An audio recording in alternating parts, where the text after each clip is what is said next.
Hi, my name is Andre Jick. Hope you're doing well. Come for the finance and stay for the new investor on the block, the United States. So the first question I had about all of this is, how is the US actually doing this? Like, where is it getting the money to do all of this? So in the case of this stock, for example, Intel, the government converted funding from the CHIPS and Science Act into equity. So instead of just handing out a grant for new plants, the Treasury and Commerce departments negotiated for the shares of the company, about a 9.9% ownership stake, plus the ability to buy more if Intel meets certain production and job targets. So that's Intel. Now, another company, MP Materials, the Department of Defense used a mix of something called convertible preferred stocks and contracts, which guarantee the government access to rare earth minerals in exchange for funding.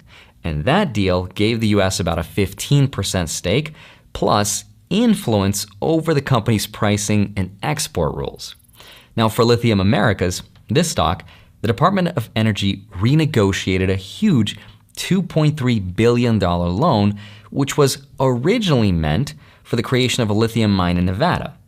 But instead of just giving them the loan for free, the government added a clause giving it stock warrants, or basically the right to buy up to 10% of the company if the project is successful.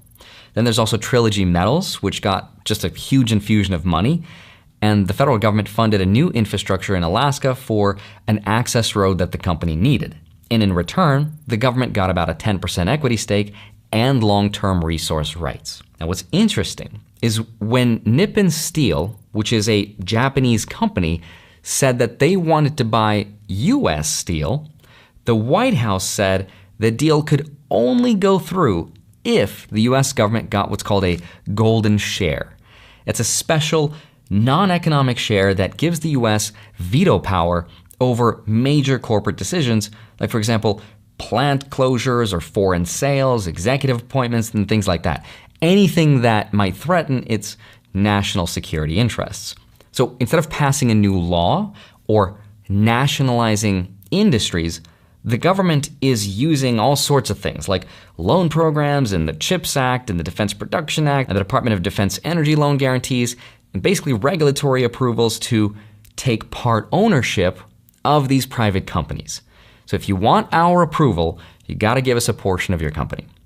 Now, once the government becomes an investor, the question is, should we help companies like this? Like, is this a good thing or a bad thing? And I think that's